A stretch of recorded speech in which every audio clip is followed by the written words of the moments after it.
하나님의 말씀은 신약성경 에베소서 3장 7절 말씀을 봅니다. 신약성경 312페이지 에베소서 3장 7절 말씀입니다.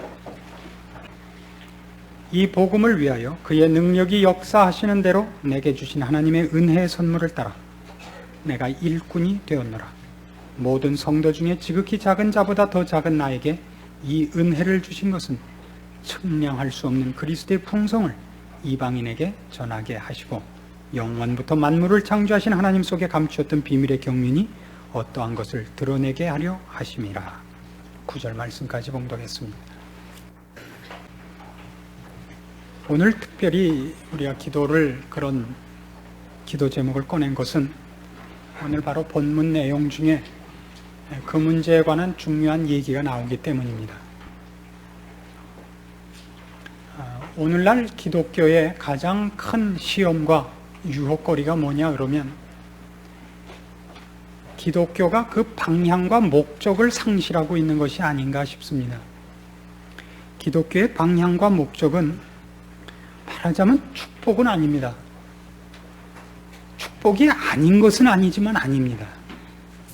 성경이 축복이라고 얘기했을 때는 그 축복은 조금 다릅니다. 뜻이. 우리는 그 축복을 우리가 이해하는 세상적인 차원으로 격화시켜버려서 성경이 얘기하고 싶은 경지와 수준에까지 가지 못하도록 만들어버렸습니다. 자녀들에게 제일 하고 싶은 것이 뭐냐고 물으면 노는 것이라고 하듯이 우리 인생들이 축복이라고 생각하는 건 우리한테 이익이 아닌 것들이고 나태하고 편안한 것뿐입니다. 보통 우리가 요구하는 축복의 개념은 그렇습니다. 우리가 우리의 자녀들에게 매를 들어서라도 공부를 시켜 그것이 그에게 도움이 되고 이익이 되는 것을 축복으로 삼듯이 하나님께서 우리에게 축복이라고 하는 것은 영원한 것이요, 진리요, 절대적인 것이요, 생명이요, 영광에 관한 것을 얘기합니다. 그러나 우리는 우리의 축복의 개념이 고통이 없는 것 정도입니다. 남에게 재는 것, 물질이 풍부한 것, 이런 정도밖에 우리는 축복의 개념을 추적하지 못하고 있지 않나 싶습니다. 오늘 우리가 읽은 이 에베소서 3장 7절 이하의 말씀에 바로 이런 얘기들이 나오기 때문입니다. 이 복음을 위하여 그의 능력이 역사하시는 대로 내게 주신 하나님의 은혜의 선물을 따라 내가 일꾼이 되었다. 이것은 사도 바울 선생이 자기가 어떻게 일꾼이 될 수 있었는가를 설명하는 대목이 아니라 자랑하고 있는 대목이고 그 자랑의 근거와 그렇게 될 수 있었던 이유가 무엇이냐를 참으로 놀랍게 선포하는 자리입니다. 그러나 사실 우리의 지금 신앙 습관들은 이런 구절들에 대해서는 관심이 없는 버릇이 들어버렸습니다. 우리가 좋아하는 버릇이 든 구절들은 축복에 관한 것이죠. 네 시작은 미약하였으나 끝은 창대하게 되리라. 뭐가요? 처음에 진 빚은 미약하였으나 나중에 빚은 창대하게 될 거예요? 뭐 어쩌잔 말이에요. 무조건 그런 것만 좋아해요. 내게 능력 주시는 자 안에서 내가 모든 것을 할 수 있느니라. 기뻐하라. 두려워 말라. 내가 너와 항상 함께 함이니라.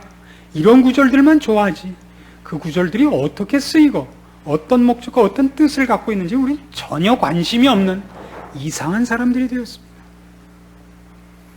제가 이런 말씀들에 대해서 이렇게 자꾸 시비를 거는 것은 이것이 우리한테 너무 무서운 습관이 되고 분위기가 되어서 이게 여론이 되어갖고 힘을 갖고 있기 때문입니다. 그게 아닙니다. 이렇게 말해갖고는 이젠 안 될 만큼 교계에 큰 세력을 갖게 됐어요. 이 분위기가. 그래서 악을 써야 돼요. 너 죽고 나 죽자 식으로 싸우지 않으면 길 가다 멈추질 않게 된 겁니다. 그래서 조금 설교를 그렇게 해서는 안 되지만 극악무도하게 해야 되게 생긴 거예요. 이걸 아무나 할 수는 없죠. 어떻게 거룩하며 경건하며 극악무도할 수 있는가 하는 것을 저도 참으로 여러 날 생각할 수밖에 없었습니다. 이 부분이 참 어렵습니다. 오늘도 얘기를 제가 진전시키다가 어느 부분에서 드디어 못 참고 제가 만일 극악무도해지시거든 우리나라 존댓말은 참 피아를 구별할 수가 없어요. 한참 쓰다 보면. 그렇죠? 여러분 양해해 주시기를 바라는 겁니다. 그러나 그렇게 안 되기를 위해서 애써 주십시오. 그것만 신경 쓰지 마시고 내용에 신경 써 주십시오. 사도 바울 선생이 하는 얘기는 이겁니다. 우리가 꼭 기억해야 되는 것이 이겁니다. 그는 어떻게 사도가 됐느냐 하는 것을 설명함으로써 기독교가 가진 가장 큰 힘과 비밀이 무엇인가를 설명하려고 하는 것입니다. 참 놀라운 얘기예요, 이 얘기는. 왜냐하면 우리 생각에도 이런 생각을 해보시면 이 얘기가 얼마나 놀라운가를 대강 감을 잡게 됩니다. 우리 주변에서도 그 사람 예수 믿을 것 같지 않았는데 믿었던 사람이 있습니다. 믿는 사람이. 그렇게 예수 믿는다면 펄펄 뛰던 사람이 어느 날 보니까 슬쩍 믿어요. 슬쩍. 반대할 땐 신문에 내고 떠들더니 믿을 때는 싹 마스크하고 나오는 분이 있어요. 우리 이런 생각을 해봐야 됩니다. 도대체 그 사람들이 왜 변하는가? 왜 변하는가? 우리가 어지간히 그 애증 문제는 그렇게 쉽게 변하지 않는 법입니다. 싫은 건 거의 평생 싫고 좋은 건 거의 평생 좋습니다. 그렇지 않습니까? 애증 문제는 상당히 그 원한이 오래가는 것 중에 하나인데 이 보통 기독교를 반대하는 사람들은 그냥 쓱 웃으면서 반대하지 않아요. 꼭 칼 들고 덤벼요. 꼭 이를 악물고 도시락 싸들고 다니면서 반대를 하는 법인데 뭐 자기 아내를 못 믿게 할 뿐만 아니라 친구 중에서도 예수 믿는 사람은 상종을 하네요. 그리고 괜히 예수 믿는다면 어떻게 꼬셔서라도 어떻게 해서라도 오비표 사이다라도 한번 먹이고 어떻게 같이 얽어매려고 애를 쓰는 법인데 어느 날 믿어요. 우리가 아는 거는 그러던 사람이 이렇게 됐다는 것만 알지 왜 어떻게는 설명이 없다고요. 왜 싫어했느냐도 없고 왜 믿느냐도 사실은 설명이 없어요. 그렇지 않습니까? 어떻게 생각하십니까? 여러분 스스로도 그렇지 않습니까? 여러분은 왜 기독교인이 됐고 기독교에 호감을 갖는 사람이 되었습니까? 설명할 수 있습니까? 물론 지금은 얘기가 됩니다. 지금 자체를 설명을 할 수는 있습니다. 예수 그리스도를 주라 신으며 영원한 나라가 있는 것을 믿으며 그 생각만 하면 가슴이 좋으며 그 지금 설명이지 과정 설명은 아니라고요. 그게 방법도 아니고 왜도 아니에요. 그럼 옛날엔 왜 그렇게 싫어하셨어요? 그때는 싫어했던 정도만 설명할 수 있어요. 그때는 예수 믿는다면 다 바보 같았고 언제나 보면 공부 못하는 것들만 다녔고 사업에 실패한 사람만 다녔고 그거밖에 설명이 안 돼. 그래서 싫었다는 설명만 있지 그러다가 왜 이렇게 됐냐 말이에요. 거긴 언제나 이렇게 돼 있어요. 설명이. 근데 어느 날 갑자기 나도 모르게 안 그래요? 나도 모르게 어느 날부터 괜히 찬송 부르면 눈물이 돌고 찬송가를 들으면 가슴에 이상한 전율이 오고 저 내장 깊은 곳에 옷이 오르고 그렇지 않아요? 이유가 어디 있어요? 과정이. 우린 그거밖에 몰라요. 사실은. 참으로 중요한 얘기입니다. 이 얘기를 하는 데 있어서 사도 바울이 한 얘기를 우린 다시 한번 추적해 봐야 됩니다. 7절을 다시 보세요. 이 복음을 위하여 그의 능력이 역사하시는 대로 내게 주신 하나님의 은혜의 선물을 따라 내가 일꾼이 되었노라. 여기 사도 바울이 사도가 된 이유 중에 바울이 스스로 꺼낸 조건과 이유가 하나라도 명시되어 있습니까? 여기도 없어요. 기독교 되는 가장 굵은 근거와 복음의 진수가 뭐냐 그러면 우리로부터 꺼내놓은 어떤 것으로부터 시작하는 것이 아니라는 얘기입니다. 언제나 그렇게 얘기를 해요. 성경에 나오는 인물 중에서 최고의 위인이 누굽니까? 성경 인물 중에서 최고의 인물을 꼽자면 누구를 꼽아야 됩니까? 우선 우리 신약에서 한 사람 꼭 뽑고 구약에서 한 사람 뽑아봅시다. 구약에서 뽑으면 누굴 뽑겠습니까? 인기 투표 한번 해봅시다. 보통 모세예요. 모세 구약의 제1인자입니다. 신약은 누굽니까? 신약은 언제나 바울입니다. 2위는 누굴 것 같습니까? 2위는 보통 요한입니다. 보통 요한이고 3위쯤 가야 베드로가 나오고 한 12위쯤 가면 신약 성경에는 없지만 우리 하나 또 나오고 그럽니다. 다 아시는가 봐요. 웃으시는 거니까. 구약의 위인 모세와 그럼 신약의 위인 바울을 비교하면 누구를 더 꼽겠습니까? 누구를 꼽으시겠습니까? 참으로 막상막하죠. 장효조냐 김시진이냐, 올스타 MVP를 누구에게 줄 것이냐 곤란하죠. 바울을 꼽는 사람들이 더 많습니다. 바울은 그토록 대단한 사람입니다. 성경 신구약을 통틀어서 랭킹 1위에 오르는 사람이라 그러면 보통 바울을 듭니다. 물론 모세도 근소한 차로 그렇습니다만, 그러니까 모세라 그래도 좋습니다. 그러나 바울, 그가 이 얘기를 하는 가장 큰 이유가 뭐냐면, 그가 사도로 부름 받았을 때 예수가 누군지도 몰랐더라는 사실입니다. 이 사건이야말로 성경이 기독교가 설명하려고 그러는 복음에 대한 가장 중요한 증거인 것입니다. 사도행전 9장으로 가보십시오. 사도행전 7장에서 스데반이 죽었습니다. 그리고 그 죽음의 최고의 원흉이 바울입니다. 여기는 지금 아직도 이름이 바뀌기 전이라서 사울이라고 기명되어 있습니다. 그리고 이제 훨씬 살기가 등등해서 예루살렘의 여러 신자들을 붙잡아다 투옥하고 핍박하고 하다가 다메섹까지 가는 장면입니다. 사울이 주의 제자들을 대하여 여전히 위협과 살기가 등등하여 대제사장에게 가서 다메섹 여러 회당에 갈 공문을 청하니, 이는 만일 그 도를 쫓는 사람들을 만나면 물론 남녀하고 결박하여 예루살렘으로 잡아오려 함이라. 사울이 행하여 다메섹에 가까이 가더니 호련히 하늘로서 빛이 저를 둘러 비추는지라. 땅에 엎드러져 들음에 소리서 가라사대, 사울아 사울아 네가 어찌하여 나를 핍박하느냐 하시거늘, 대답하되 주여 니시오니까 가라사대, 나는 네가 핍박하는 예수라. 네가 일어나 성으로 들어가라. 행할 것을 네게 이를 자가 있느니라 하시니, 같이 가던 사람들은 소리만 듣고 아무도 보지 못하여 말을 못하고 섰더라. 사울이 땅에서 일어나 눈은 떴으나 아무것도 보지 못하고 사람의 손에 끌려 다메섹으로 들어가서 사흘 동안을 보지 못하고 식물을 전폐하니라. 그때 다메섹에 아나니아라 하는 제자가 있더니 주께서 환상 중에 불러 가라사대, 아나니아야 하시거늘, 대답하되 주여 내가 여기 있나이다 하니, 주께서 가라사대 일어나 집 가라 하는 거리로 가서 유다 집에서 다섯 사람 사울이라 하는 자를 찾으라. 저가 기도하는 중이다. 저가 아나니아라 하는 사람이 들어와서 자기에게 안수하여 다시 보게 하는 것을 보았느니라 하시거늘, 아나니아가 대답하되 주여 이 사람에 대하여 내가 여러 사람에게 듣사온즉 그가 예루살렘에서 주의 성도에게 적지 않은 해를 끼쳤다 하더니, 여기서도 주의 이름을 부르는 모든 자를 결박할 권세를 대제사장들에게 받았나이다 하거늘, 주께서 가라사대 가라. 이 사람은 내 이름을 이방인과 임금들과 이스라엘 자손들 앞에 전하기 위하여 택한 나의 그릇이라. 언제 택했어요?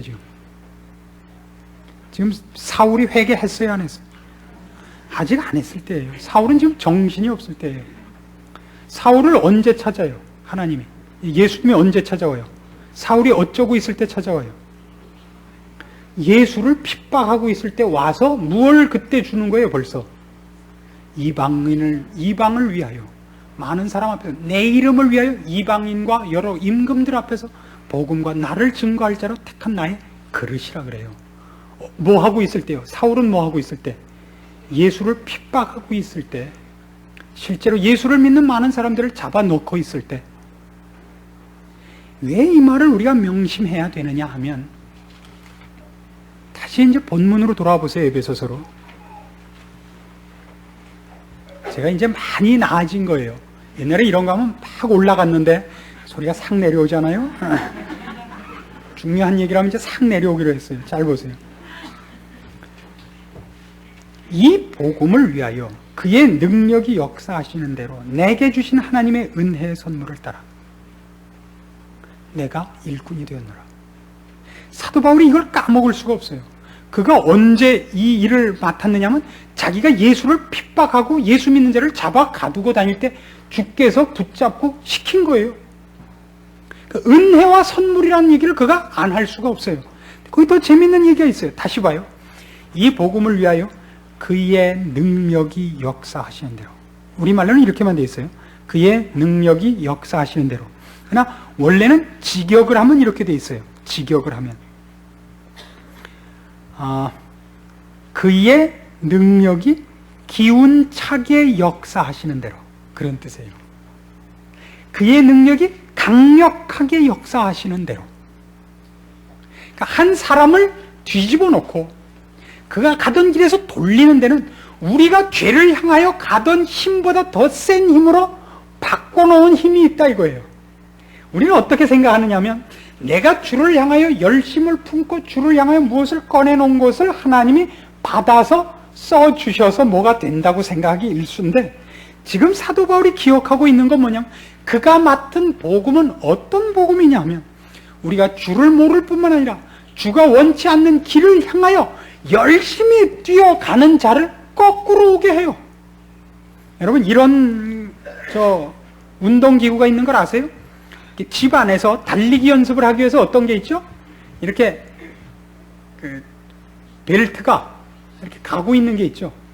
가고 있어서 실컷 뛰는데 제자리에 있죠. 땅이 움직이고 있는 거니까. 근데 만일 뛰는 것이 이 벨트가 뒤로 가는 속도보다 느리면 어떻게 될까요? 뛰는 것보다 이게 느리면, 이게 더 빠르고 뛰는 게 느리면 뒤로 가지 않겠어요? 그렇죠? 생각해보세요. 그걸 이제 더 이쪽에다 액센트를 주기 위해서 이렇게 봐요. 우리가 뛰는 것보다 땅이 뒤로 가는 속도가 빠르면 뛰어봤자 어디로 갈까요? 그걸 아시겠어요? 하나님의 능력이 강력하게 역사하신다는 게 뭔지 아시겠어요? 내가 젓는 노보다 더 센 바람이 앞에서 불면 노를 저어도 까꾸로 가는 수밖에 없다는 것을 아세요? 배를 안 타봐서 몰라요? 무슨 얘기인지 아세요? 기차를 타고 새마을호를 타고 부산으로 가는 동안 뒤집어 앉아있으면 어디로 가죠? 평양을 보고 앉아있으면 그래도 부산 간다는 거 아시겠죠? 우리가 늘 오해하는 건 이겁니다. 하나님 우리를 오라 오라 그러고 우리는 몽유병자처럼 내가 갔다고 자꾸 우긴단 말이에요. 복음에 복음된 가장 굵은 근거가 뭐냐 그러면, 사도 바울이 지금 고백하는 것 같이 내가 이 일꾼이 된 것은 측량할 수 없는 은혜요, 그분이 내 안에 강력히 역사하사 내가 죄를 향하여 뛰어가는 것을 붙잡아 일로 끌고 온 그의 완력과 힘 때문이었다라고 고백하고 있는 겁니다. 여기에는 참으로 많은 이유가 있는 겁니다. 사도 바울이 그렇게 불린 것 자체가 이방인들에게 복음을 전하는 데 있어서는 복음이 어떤 것이냐의 1차 메시지예요. 그것 자체가. 우리가 어떤 물건을 살 때 어느 물건이 좋으냐를 모르면 우리가 보통 뭘 보고 삽니까? 삼성께 좋은지 금성께 좋은지 대우께 좋은지 모를 때, 어느 게 좋을 때 모를 때는 보통 뭘 보고 사냐면 상표를 보고 사죠. 나는 어느 회사 걸 산다. 그렇지 않습니까? 무슨 물건을 사야 될지 모를 땐 확실한 상표가 붙어있는 걸 사는 법 아닙니까? 그것이 그 내용을 증명하는 어떤 외형적인 표라고요. 지금 이방을 향하여 복음을 전파시키기 위하여 왜 하나님이 자기 밑에 있던 12제자를 쓰지 않고 사도 바울이라는 다른 사람을 도입하셔야만 했느냐 하면, 이런 깊은 이유가 있기 때문인 것입니다. 사도 바울 자신의 인생이 복음이 무엇인가에 대한 가장 놀라운 메시지다 말입니다. 그래서 똑같이 오늘날 우리들 지금 시대에 목사로 붙는 사람, 불리움 받는 사람에게도 똑같단 말입니다. 고린도전서 1장으로 돌아갑시다. 왜 이런 얘기만 하면 저는 열이 날까요? 살살한다고 아까 재놓고 다시 열이 났습니다. 다시 내리고 고린도전서 1장 26절을 보십시오.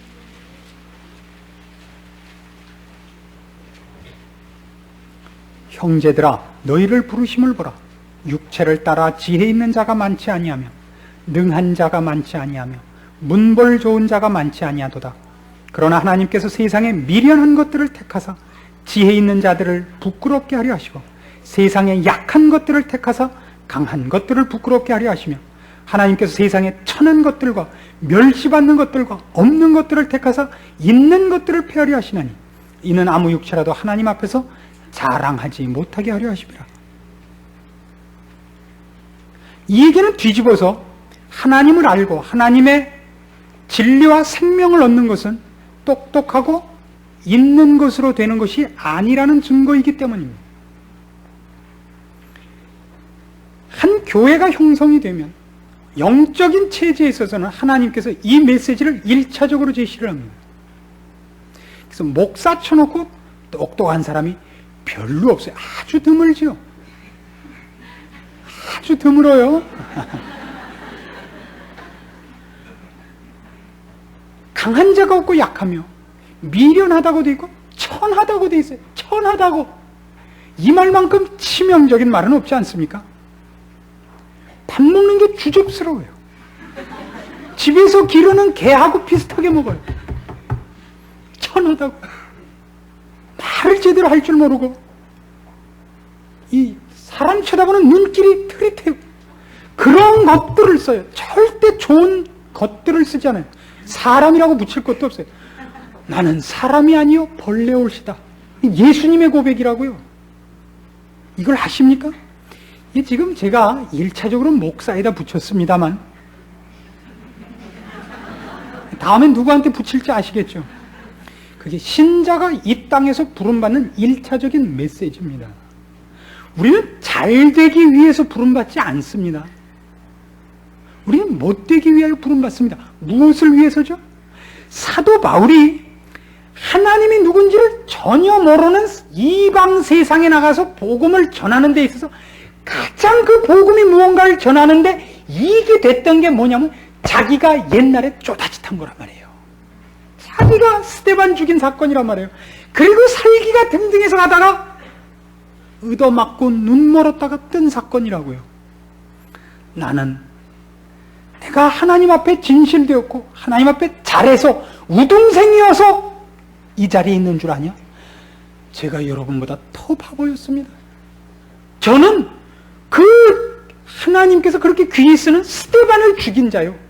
많은 사람을 붙잡아다 옥에 가두고 사자밥이 되게 하고 그것도 모자라서 살기 등등해서 담에색으로 하다 얻어맞은 사람입니다. 그 얘기만큼 사도 바울에게 있어서는 잘된 일이 없는 거예요.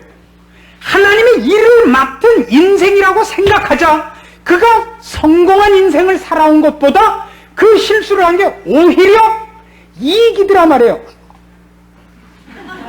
아시겠어요? 여러분 제발 돈 많이 벌게 해달라 그러지 마십시오. 부탁입니다.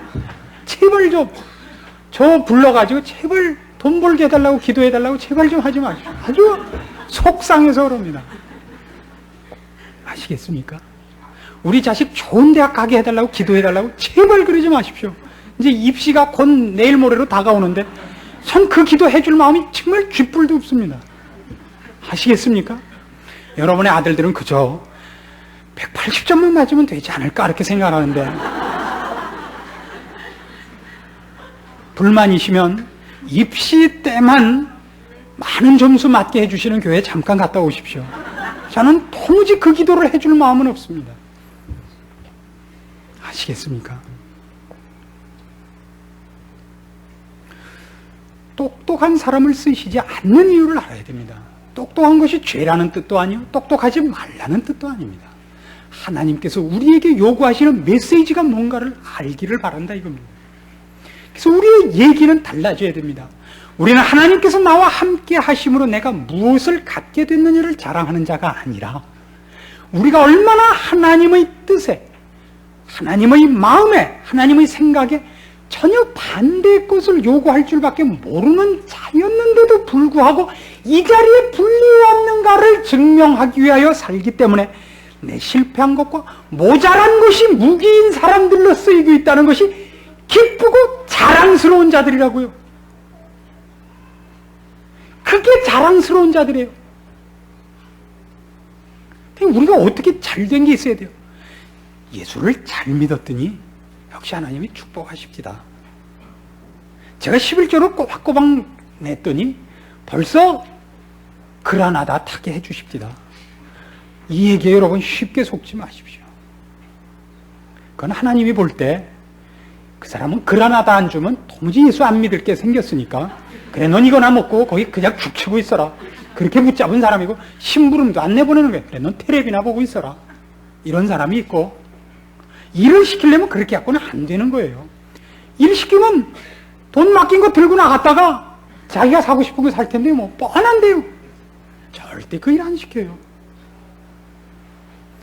옛날에 제가 알고 있던 분이 그 국악학의 권위자였습니다. 국악을 그 연구를 하려면 전래되어 오는 그 음악이 어디에 제일 많이 남아있냐면 무당들에게 제일 많이 남아있습니다. 그러니까 우리나라 전통 춤과 노래가 거기에 제일 많이 남아있습니다. 그래서 이분이 방학만 되면 그 무당들을 찾아다녀요. 그 무당들이 어디에 많이 있냐면 아무래도 좀 미개한 지역에 많답니다. 돌아다니다가 이제 그 확인을 해보면 무당에는 두 개가 있어요. 세습무당이라는 것과 강신무당이 있습니다. 세습무당이라는 건 자기 어머니가 무당이었기 때문에 이어서 딸도 무당이 된 그냥 가업을 잇는 무당입니다. 신은 안 내렸어도 그쪽이 훨씬 얻을 자료가 많답니다. 춤도 잘 추고 노래도 이어온 게 많고. 그러나 이제 영험하진 않은 거죠. 강신무당은 영험한데 그런 건 잘 못한대요. 춤도 잘 못 추고 노래도 제대로 할 줄 모르거나 뭐 이 식칼 위에도 서고 식칼로 돼지 대가리에 딱 꽂아서 이렇게 딱 세우면 딱 쓰고 대단한 그 영역이 있다고요. 한 번은 갔다 그 강신무당을 만나서 이름을 물었더니 이름을 안 가르쳐 주더래요. 도무지. 그래서 아무래도 좀 이상해서 기미가 이상해서 자꾸만 물어봤더니 나중에 이름을 대는데 이름이 정예수더래요. 놀랍죠? 사실 싫어합니다. 그래서 이분이 이제 크리스찬이니까 놀라서 물어본 겁니다. 그럼 어떻게 이렇게 됐느냐? 강신무당이에요. 신이 집혀서 이제 하는 거예요. 예전에 이제 과거에 그 여인이 한번 이상한 병에 들었는데 의사들한테 갖다 보여도 무슨 병인지를 모르는 거예요. 무슨 병인지를. 아주 죽도록 고통스럽더래요. 기도를 해도 안 낫고 병원에 가도 안 낫고. 근데 자꾸 이런 생각이 들더래요. 본인에게. 정한수 한 그릇 떠놓고 빌면 날 것 같더래요. 자꾸 마음속에 생각이 내가 왜 이딴 생각을 하나, 이게 도무지 신앙적이지 않은데 근데도 너무 고통스러우니까 드디어 어머니한테 부탁을 했대요. 어머니 제가 물 한 그릇만 떠놓고 빌면 날 것 같은데 한번 했으면 좋겠다. 그러니까 어머니가 펄쩍 뛰셨대요. 얘네 그 무슨 망측한 생각이냐, 무슨 예수 믿는 사람이 그런 생각을 하냐, 그런 생각 하지 마라.